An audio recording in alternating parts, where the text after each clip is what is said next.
Um bom dia a todos, sejam todos muito bem-vindos a mais um domingo, uma manhã de domingo aqui dos nossos trabalhos online pelo Centro Espírita André Luiz. E antes de nós começarmos, eu queria pedir para que vocês coloquem uma água para fluidificar, para que no final da nossa reunião virtual a gente possa tomar a nossa água. Então vamos fechar os nossos olhos nesse momento para que nós possamos fazer a nossa oração de abertura, elevar o nosso pensamento a Deus nesse momento, agradecer por mais essa oportunidade, por mais essa manhã de estudos, pedir a Deus que nos proteja, que proteja nossa casa, nossa família, que visite também os hospitais, onde tantas pessoas estão internadas, que essas pessoas e suas famílias possam receber o alívio de que precisam, as bênçãos de Deus, da espiritualidade superior. Muito obrigado, Senhor, e que assim seja. Antes de nós começarmos a palestra, eu queria pedir mais uma vez para se inscrever aqui no canal. Aqui embaixo tem um botãozinho que deve estar vermelho aí, inscrever-se. Clica no botão inscrever-se para vocês receberem as notificações aqui do canal. Não se esquece de clicar no joinha, de curtir o vídeo aqui embaixo, porque isso ajuda bastante a gente na nossa divulgação. E também compartilhar o link desse vídeo com os amigos. Envie para os amigos, para que nós possamos alcançar o maior número de pessoas com as nossas palestras. Lembrando que nós temos palestras ao vivo todos os domingos aqui de manhã e temos palestras presenciais, também já estamos tendo palestras presenciais nos seguintes dias e horários.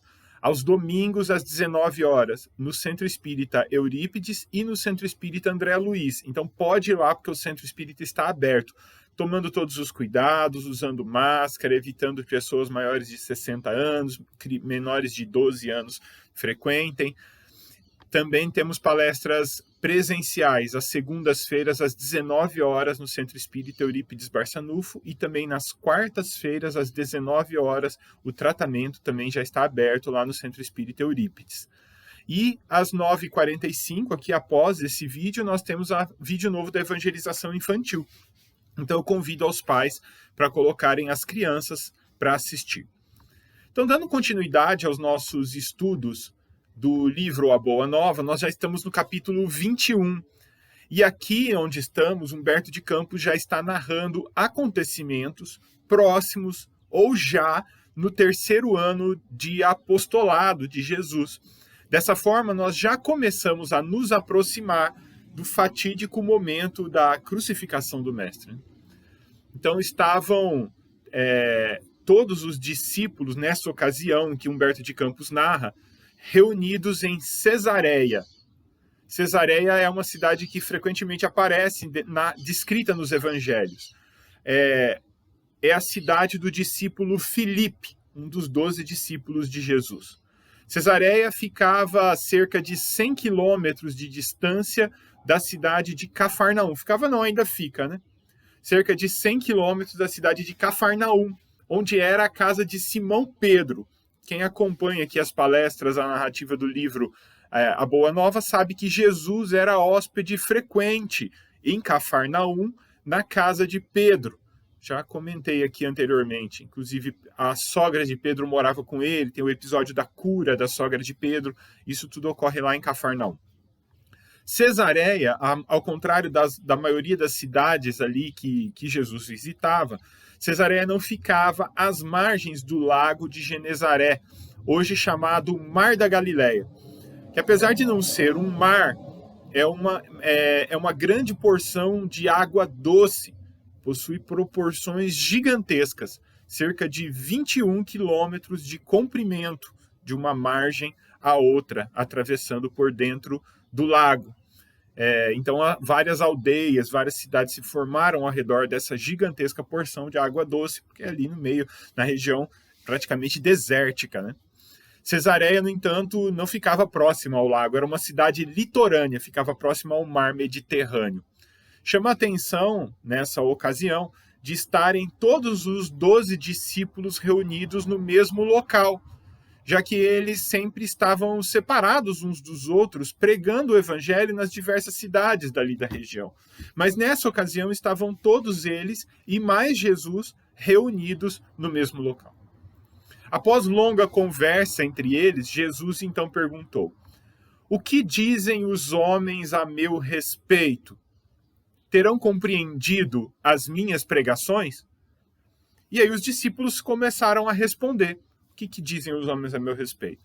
João respondeu que seus amigos achavam que ele era Elias. Então veja que curioso. João disse assim: os meus amigos, as pessoas que eu conheço, mestre, acham que o senhor é Elias. Elias é um profeta narrado lá no Antigo Testamento, que viveu cerca de 900 anos antes de Cristo, e que, segundo a tradição, teria se elevado ao céu numa carruagem de fogo. Não morreu, se elevou ao céu numa carruagem de fogo, segundo a tradição.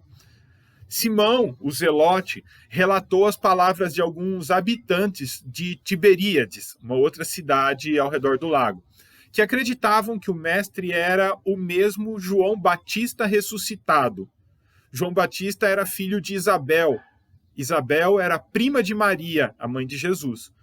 Jesus e João Batista nasceram com uma diferença de 6 meses de um para o outro, sendo João Batista 6 meses mais velho. João Batista foi morto, decapitado, a mando de Herodes, quando tinha 29 anos de idade.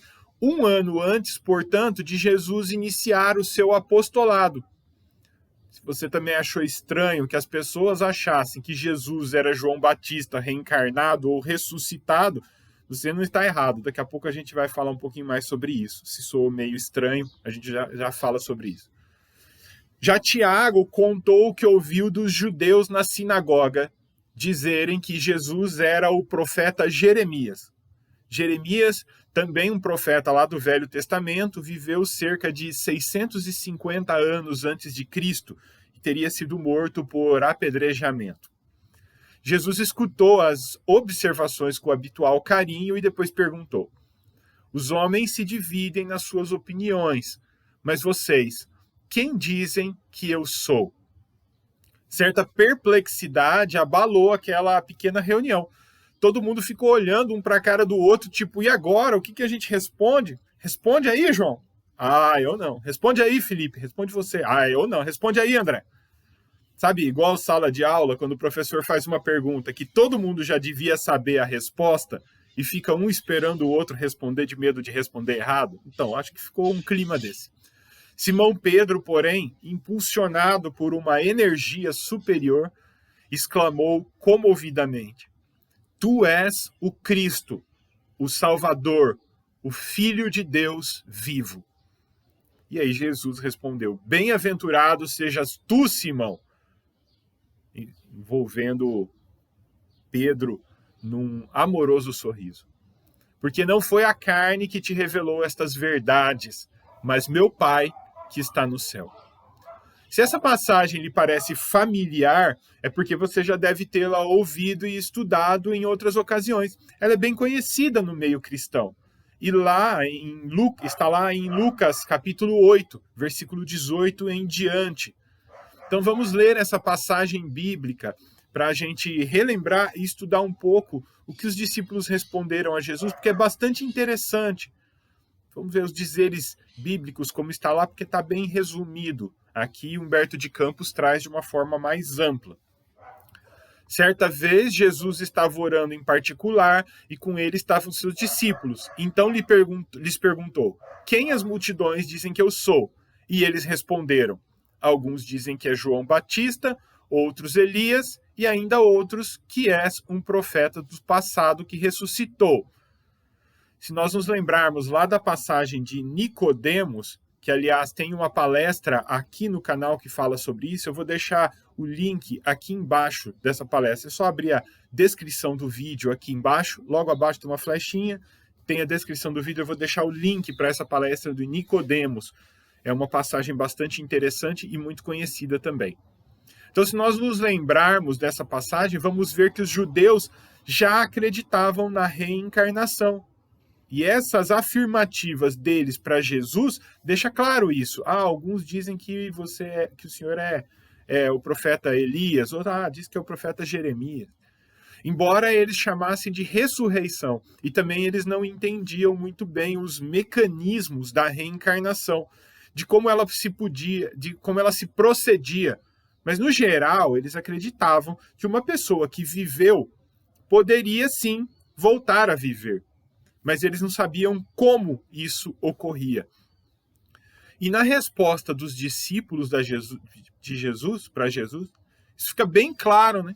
Porque eles falam para Jesus o que eles ouvem sobre Jesus sem qualquer admiração, tipo, nossa, mestre, eles acreditam que o senhor era outra pessoa?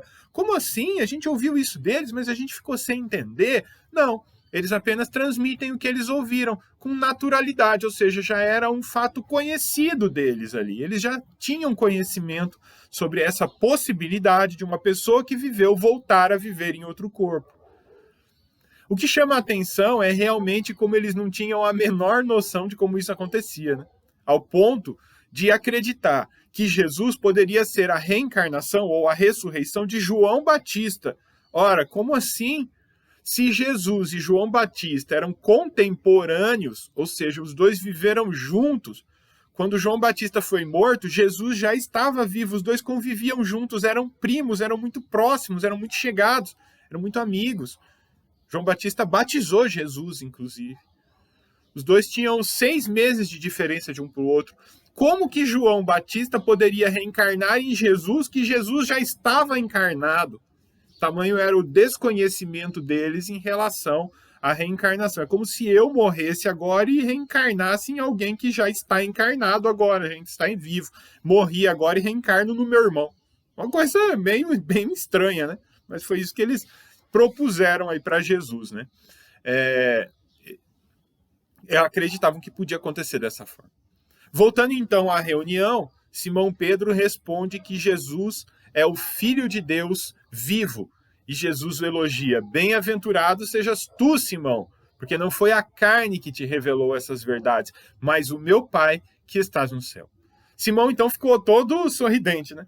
Confortado com o que considerava um triunfo espiritual. Sentiu que estava conseguindo finalmente entender os ensinamentos do Mestre.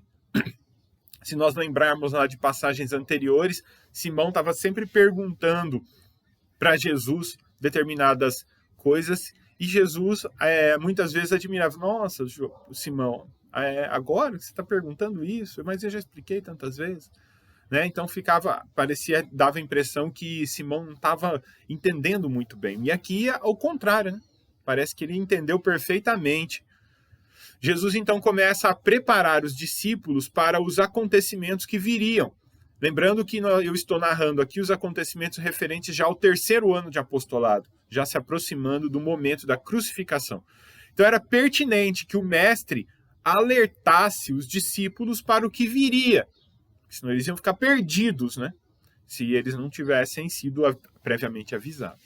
Então Jesus começa a discursar com as seguintes palavras: amados, é importante que eu vos esclareça o coração, a fim de que as horas tormentosas que se aproximam não vos confundam o entendimento. Através da palavra de Simão, vocês ouviram que eu sou o profeta descrito nas Escrituras.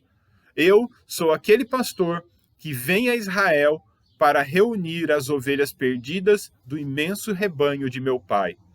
Venho buscar as moedas perdidas do tesouro de Deus.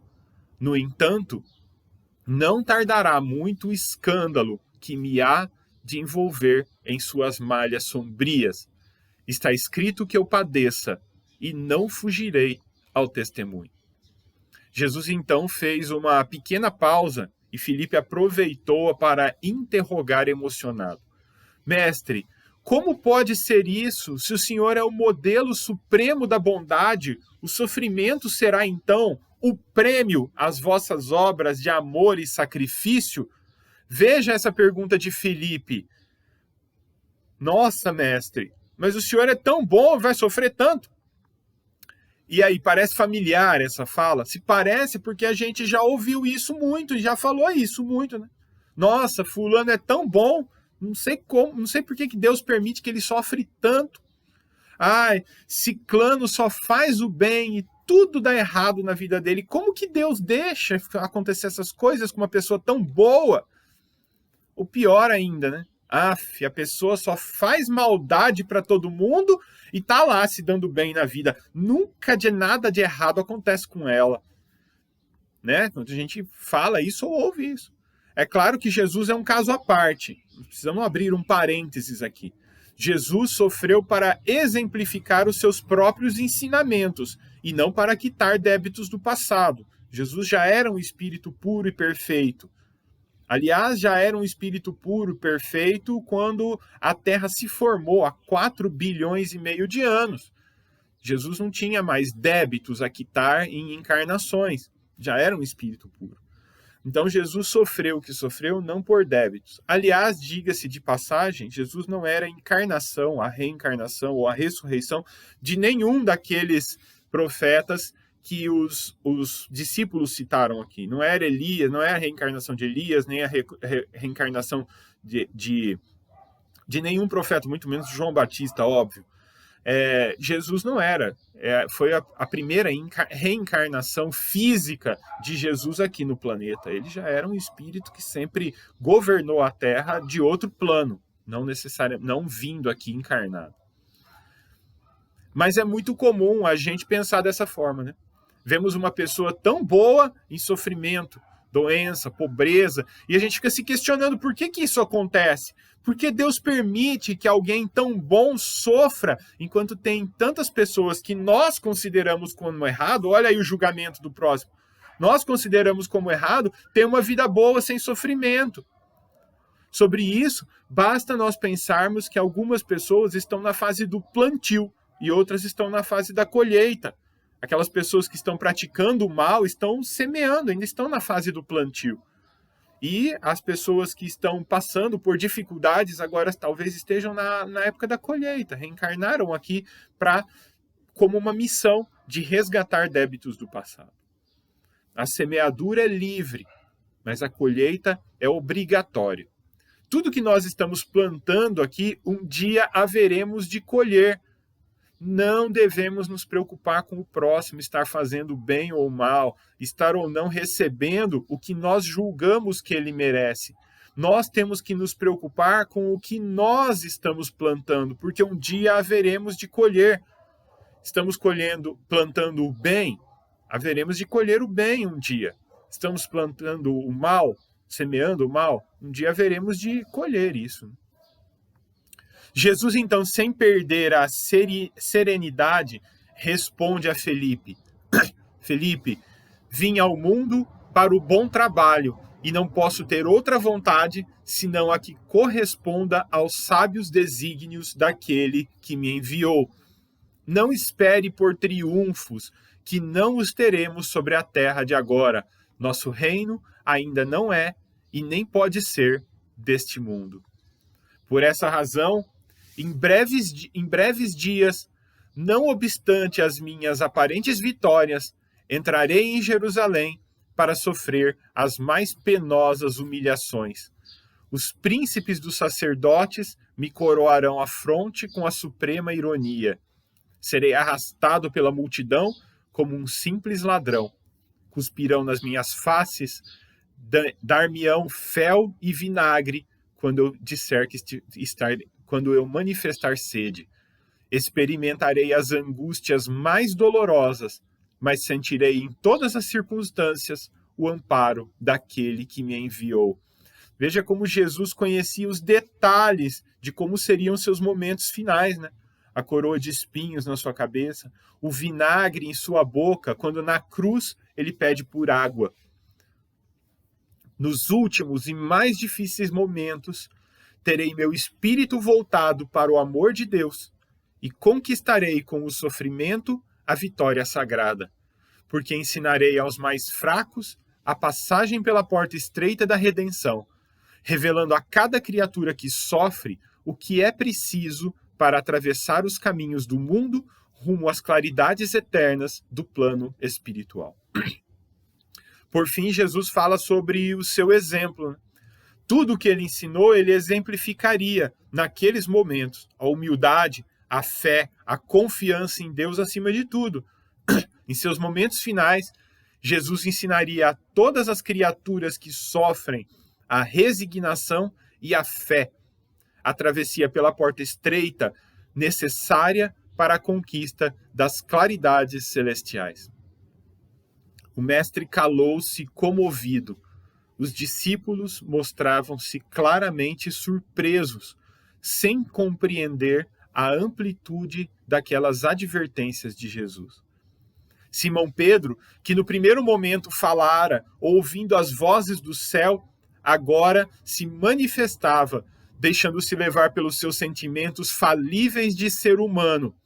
Aproximou-se do mestre e lhe falou em particular: Mestre, convém não exagerardes em vossas palavras. Não podemos acreditar que tereis de sofrer semelhantes martírios. Onde estaria Deus, então, com a justiça dos céus? Os fatos que nos deixais entrever viriam demonstrar que o Pai não é tão justo. Muitas pessoas chegam a desacreditar que Deus existe com base exatamente nesses argumentos que Pedro disse.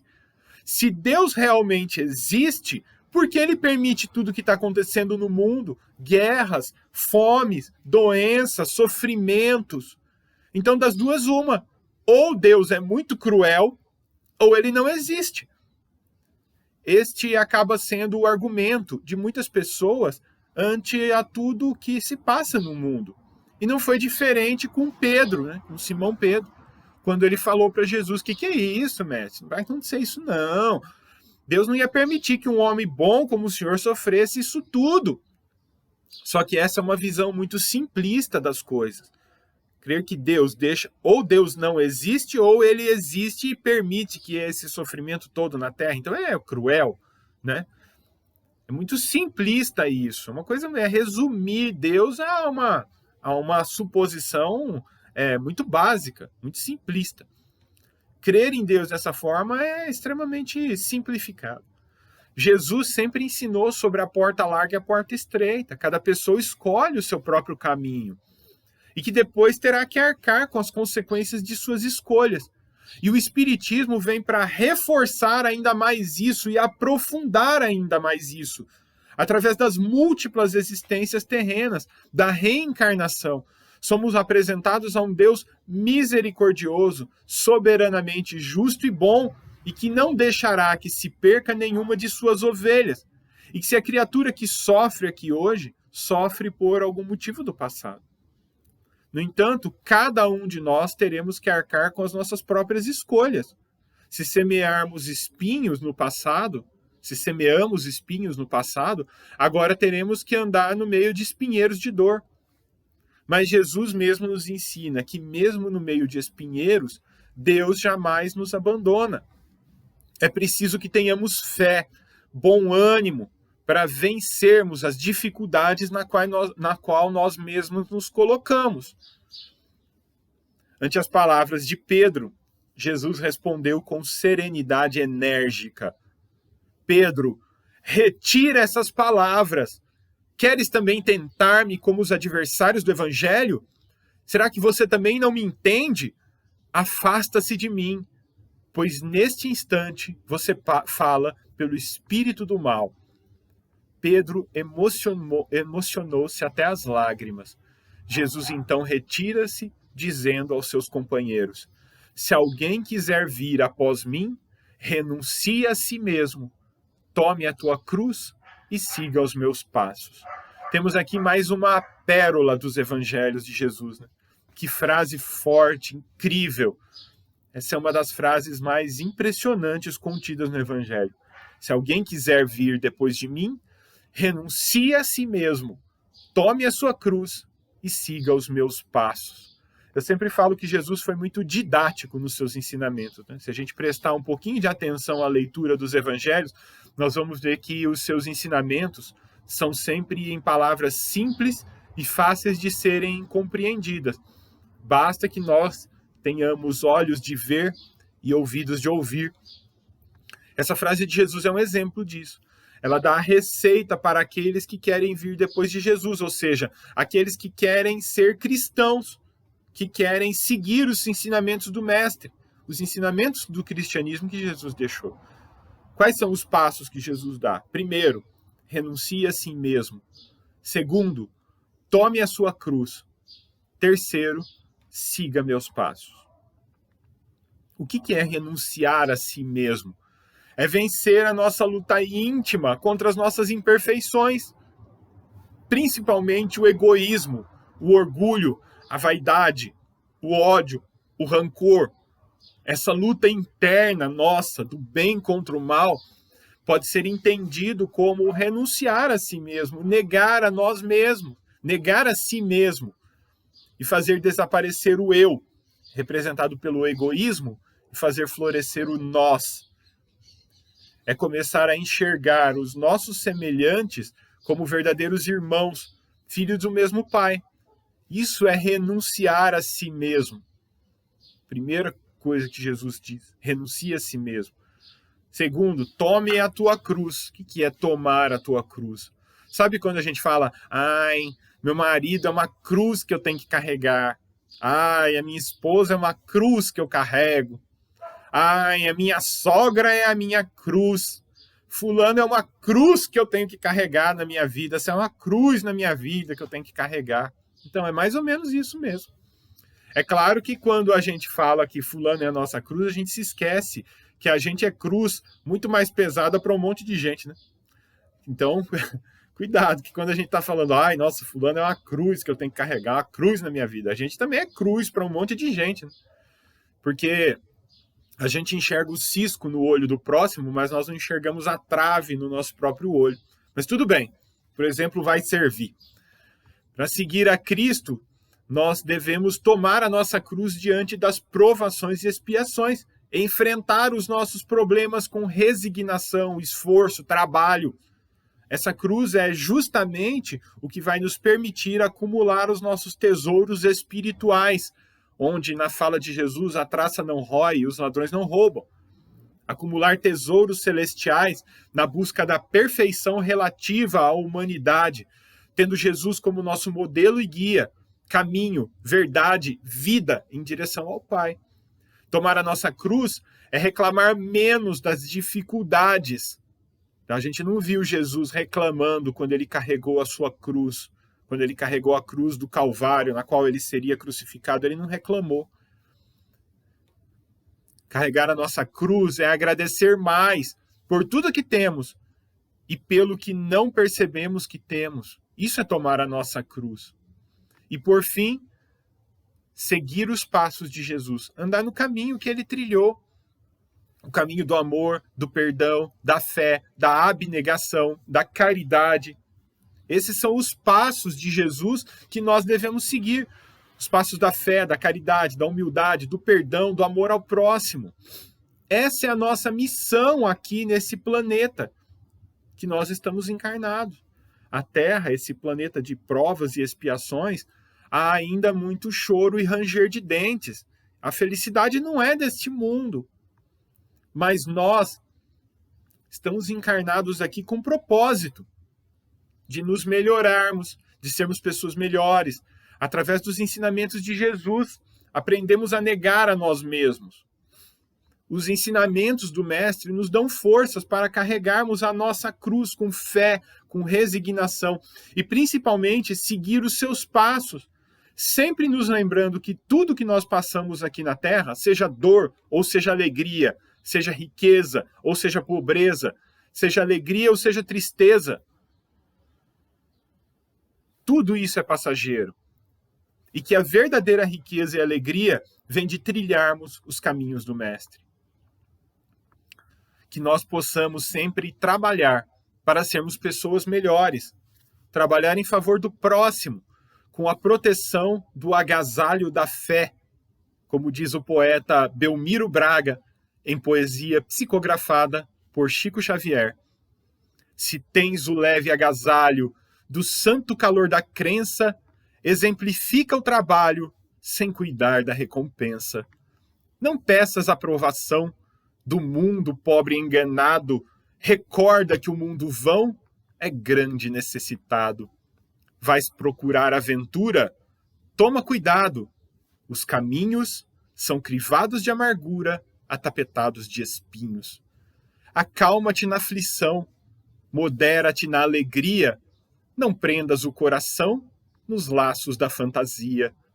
No curso de aquisições, não vivas correndo a esmo, esquece as inquietações, toma posse de ti mesmo. Recorda que tua vida é sempre uma grande escola, muita fronte encanecida é fronte de criançola. Não perguntes ao passado pela sombra, pela dor, o caminho é ilimitado, eterna fonte de amor. Olha o monte luminoso, que símbolo sacrossanto, quem desce é riso enganoso, quem sobe é suor e pranto. Não te aflijas, a bonança é flor de sabedoria. Não te esqueças que a esperança é a bênção de cada dia. No impulso que te conduz, age sempre com bondade. Todo esforço com Jesus é vida na eternidade. Que Jesus nos abençoe a todos e que assim seja.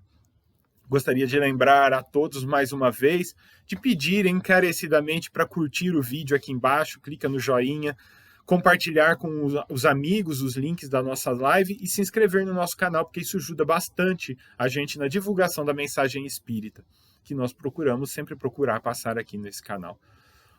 Com essa poesia, nós encerramos os nossos trabalhos de hoje, pedindo a Deus mais uma vez que nos proteja, nos guarde nesta semana que se inicia.